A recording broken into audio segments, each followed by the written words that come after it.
Hi, my name is Amanda, and I am here to talk to you about my experience with mental illness, just my story, um, just what's happened with me and all that fun stuff.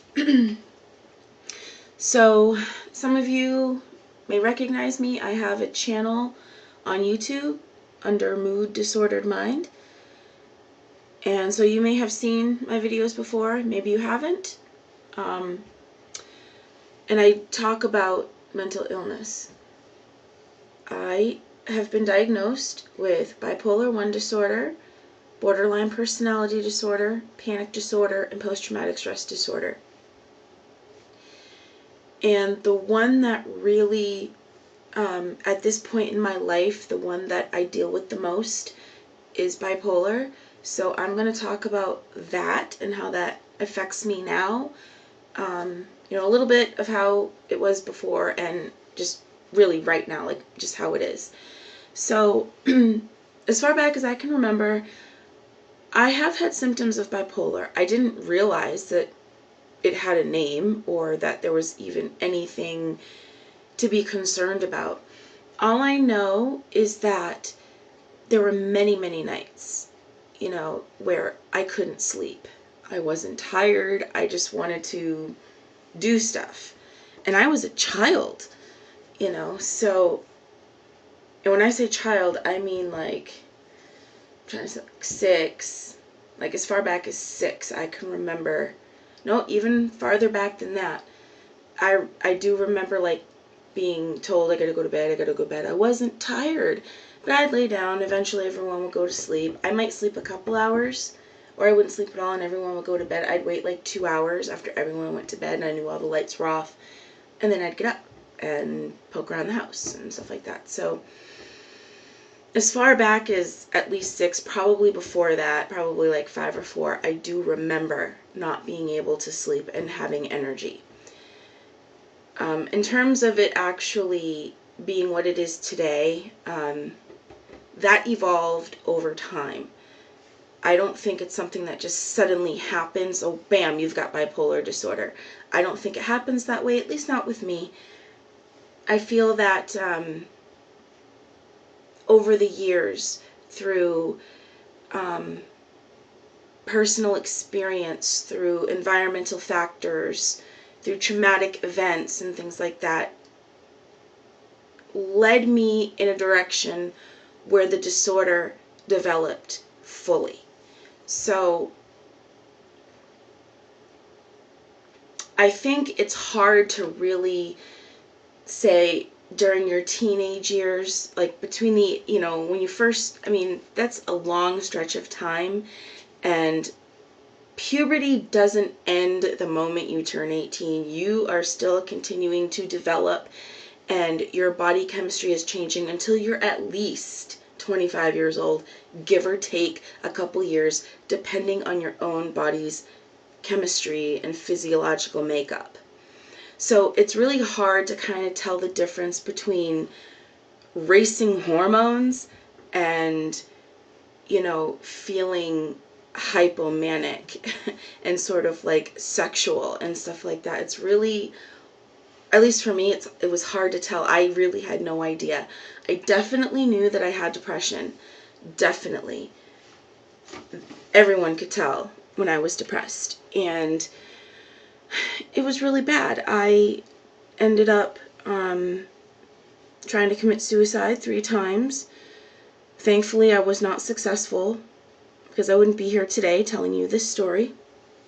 But it's a very dark place when you get to a place in your mind, in your life, in your heart, in your thoughts, where the only viable option that you can see to make things better is to kill yourself.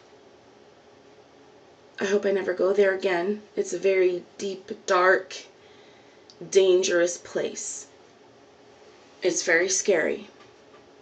It's very sad.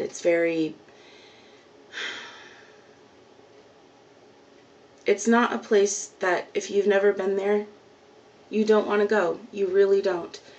And if you have been there, you don't want to go back. And if you are there, you can't see yourself getting out. But the thing of it is those feelings eventually, even if it takes a long time, they eventually pass. Doesn't seem like it would happen that way when you're in that, but they do. It takes, at least for me, it took a long time for that. My cats are playing. And I was in 8th grade, and that happened because I had a traumatic experience in my life where I experienced somebody very close to me dying, and it was a very terrible experience. And instead of just grieving normally and then eventually, you go down, then you come back up, and you eventually level off, I just kept going down. So that was my first real experience of a really severe suicidal depression. Hold on. They keep going back and forth, and my door was open, so it kept creaking. And then after that, I was in 8th grade, so I was like, I think I was 13 in 8th grade. So I was like at the beginning of my teen years. And then there was all this stuff that happened during my teen years, which I think sort of catapulted me into being a strong candidate for bipolar, one of which I was sexually abused by a family member. That really messes with your head, whether it's a family member or not. Being sexually abused, being forced to do something you don't want to do, or have something forced upon you, or whatever, it messes with you. And I think those two events that I mentioned, plus other things that have happened in my life, really kind of, like I said, just kind of pushed me into being in a situation where I could develop bipolar disorder. And it wasn't until I was pregnant. I got pregnant when I was 19. I had my son when I was 20. And while I was pregnant, I had a lot of depressive episodes. I was very depressed. When I first got pregnant, I was euphoric. I was like, whoa, this is awesome. And then I got severely depressed. And I was like that, crying, fits of just like throwing things and just being so miserable. And I know that pregnant women have moods, but I really didn't think that it was the way that I experienced it. But no one ever really thought, well, maybe there's something going on there. Everyone just thought, oh, she's depressed. Oh, she's pregnant. She's hormonal, that kind of thing. So it all got chalked up at that point to be about me being pregnant and having out of control hormones. And then after I had my son, I was still depressed. It wasn't as bad, but I was still depressed. It was a lot of transitional work going on, and I had to figure out, okay, what am I going to do next? I have this baby, and what am I going to do? I stayed home for the first year of his life, and then I decided I was going to go to college. And that turned out to bring out the hypomanic, manic side of things that I really didn't know existed. I don't think anyone really knew existed. And I was very boisterous. I was very talkative. That's when I realized that I had this incessant pressure to talk a lot, because when you're in college, you do get into situations where you have to talk in front of a class, more than one, because you have to take oral communications or whatever it is called at your college, where you have to take a public speaking course. And for me, it was just like, the first time I did it, I was like all smiles. I was like, because I was nervous. But after that, I was like, all right, I can stand up in front of people and yip and yap and yip and yap and yip and yap, and they have to listen to me, kind of a thing. And it sort of like brought out that, I don't think it's that specifically, but I just remember this feeling of like, I could do anything. I can conquer anything. And I remember having many nights of, and all while this is going on, through all these years, I'm still having this insomnia, not sleeping well kind of thing going on. And it got even more so when I was in college, because I would do a lot of homework. I would study and study and study. And I would study really late at night. And, I wouldn't sleep. And I would get so much work done. And then there were times when I was bored because I got all my work done. I'd go back over everything. I wouldn't redo all of my work, but I would go over everything and make sure I understood it a couple times because I could. And then I'd go to school the next day and I'd still have my child to raise and all this stuff. And I got like a high off of, staying up all night and doing all this work and having all these thoughts, like especially taking English 101. I mean, it's like a creative process in and of itself to take a course like that. And it just brought all this stuff out of me.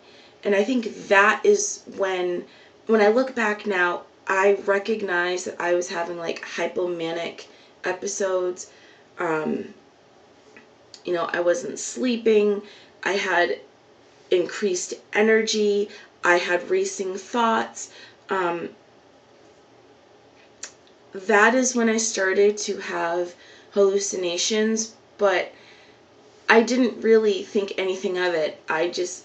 Mine have never been scary. I know a lot of people have scary hallucinations. Mine have never been scary. So I didn't think anything of it. I just thought, hey, I'm pretty cool. That's all I thought. And let's see. Pressured speech, like you have like, rapid speech, I guess, or whatever they call it, where you talk really fast. But it's not just talking fast. It is, and you have this compulsion to talk. You have to, even if it's at the expense of other people's conversations. You just have so much going on in your head. And for me, I get so much going on up there. It's like 100 different conversations all at once that I have to let it out somehow. So I try really hard and I'm listening to somebody and they say something and I'm just like, oh, blah, blah, blah, blah, blah, blah, and I start talking. And they're like, well, I wasn't finished what I was saying. I'm like, yeah, I know, but if I didn't get it out, then I would have forgotten it and I had to get it out and I just had to, and it's not like I'm trying to be rude. I'm really not. But I have to get it out, and I don't care if you're talking. I know that sounds rude, but it's just the way that it is for me. So, college is when I noticed, because I was, like I said, I was on this, like, high, and for, like, a year and a half, because I was at my community college for a year and a half, because I took summer courses as well, so I got done sooner than you would if you just took the spring and fall semester classes. That's how much I was like, I was full, full status, full-time student every semester, and that included summer. So, I had a lot of stuff I was doing, and I was very occupied, and I had a child. And after I graduated, like that summer, it was awesome. I felt so great. I was on top of the world. And then I started going down, and I was a little bit excited about going to the 4-year college, university, whatever. But I was a little nervous because it was so much bigger than the place I had gone to before, and it was very impersonal, and I didn't feel like I fit in really, and I started having depressive episodes again at that point. So yeah, I started college in the spring of '07, and I started classes at the four-year university in spring of '09. And I actually walked in the spring of '09, but I also started classes at the university spring of '09. So I don't know if it was because I changed colleges or what happened. I don't really know, but I just went right down. And for a while there, I was down for a while, and I'd have like peaks of like going up, but mostly it was depression. And I was still having racing thoughts. It was weird. It was like I was having all these racing thoughts, but I was really, really depressed. And then I'd have these fits of like laughing and crying, and I didn't understand, like, what is wrong with me? I didn't understand, and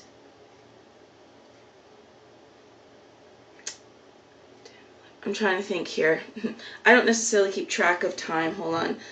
It is 2014. So I believe I was diagnosed in 2011? Yeah, 2011. So from 2009 to 2011, I had a hard time coping with life, myself, school, and in the meantime, in there, I had 2 back surgeries, and some issues with just other things going on in my life. There's just been a lot of stuff that has contributed to me not being well, and I really didn't know that there was something wrong. I really didn't know. I just thought everyone was like this.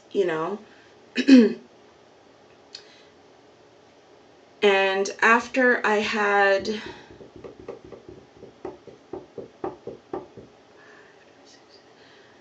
I'm really bad with the time scale of everything, but I ended up having to withdraw from college. Like, I withdrew 3 times, and they were all for medical reasons.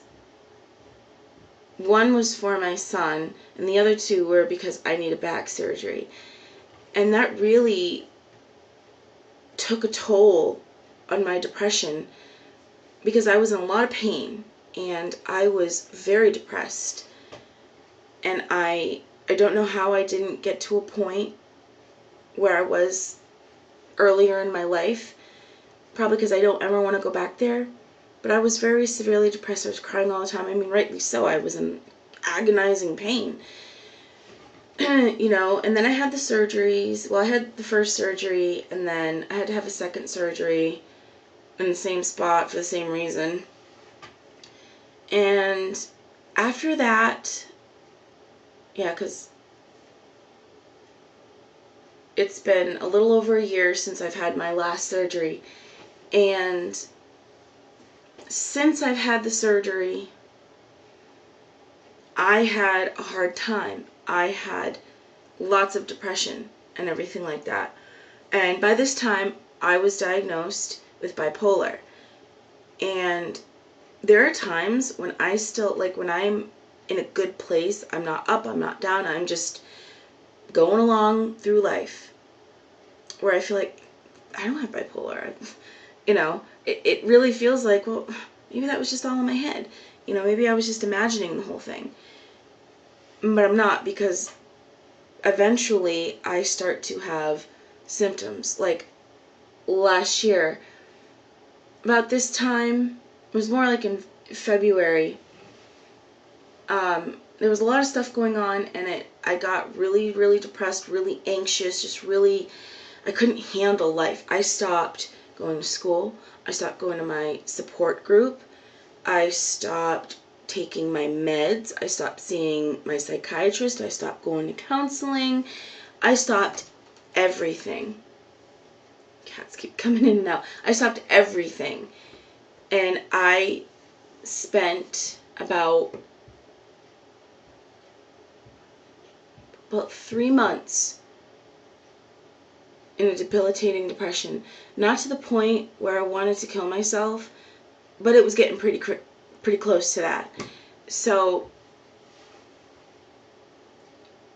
I don't know what happened, but after that 3 months or so, give or take, I started to feel better.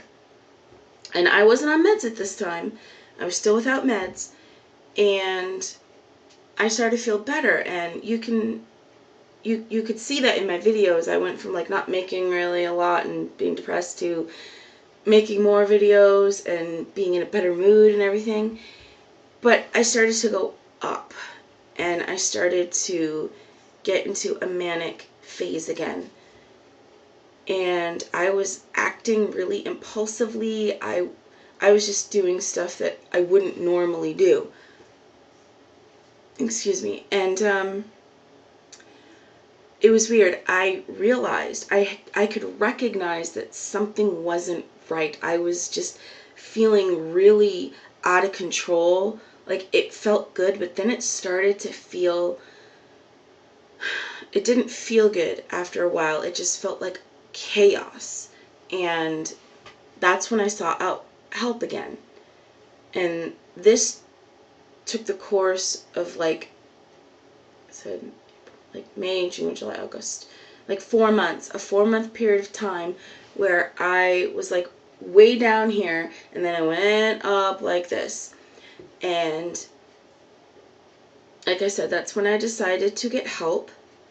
And I got back with a previous psychiatrist that I had before, not the one that I had when I stopped my meds, but a different one, because I actually like this psychiatrist, and we're on the same page about medication and everything. So that was really helpful. And I also lucked out with being paired with a counselor who I like and who likes me. It's not, it's a good rapport, so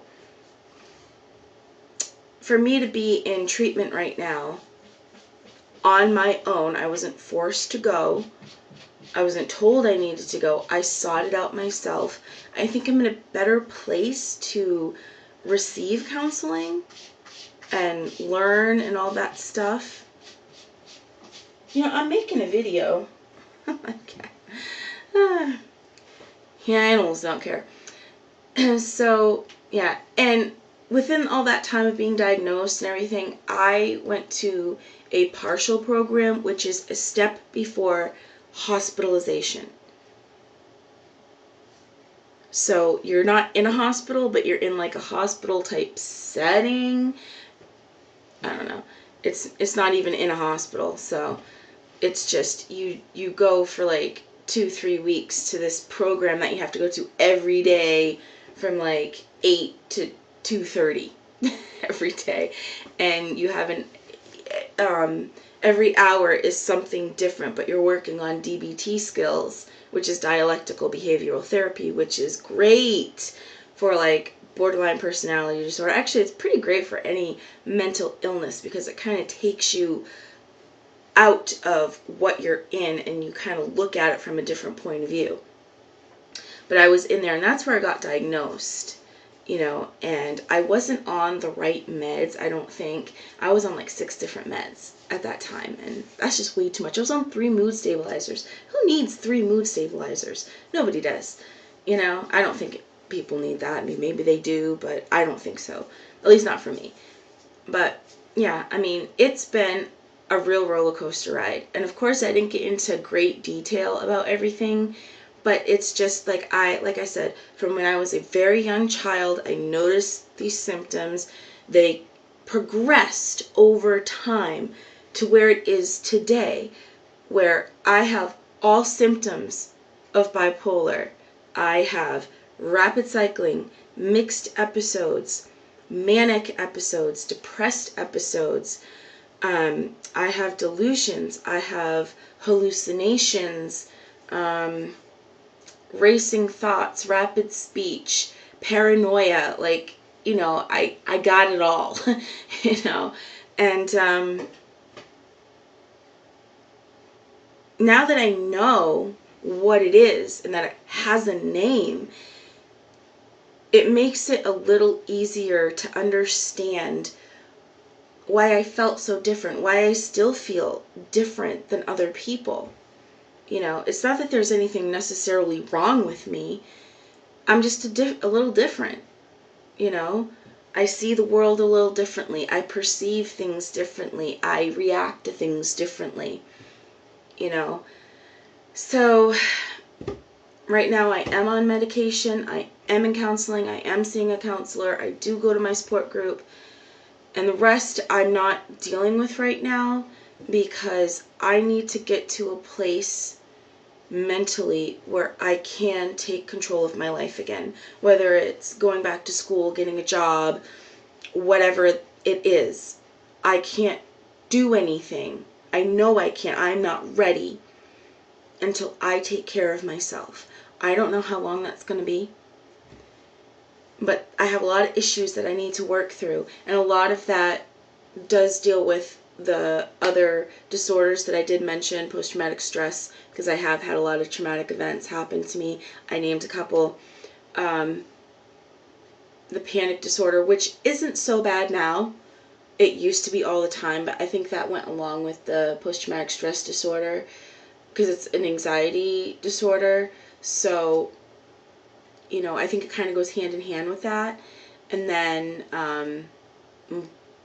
borderline personality disorder, which that is something that DBT is really, really good for. That specific illness, results of getting better are much higher with DBT than they are with any other kind of therapeutic treatment. I've read that in numerous books and research that I've done. Obviously, it doesn't happen the same for everyone, but that's the one therapy that seems to be the most effective for that particular disorder. So, oops, okay. So that's where I am. That's like my journey in a nutshell. And it's a journey. I will be on this journey for the rest of my life. But this is where I am today. I'm 28 years old.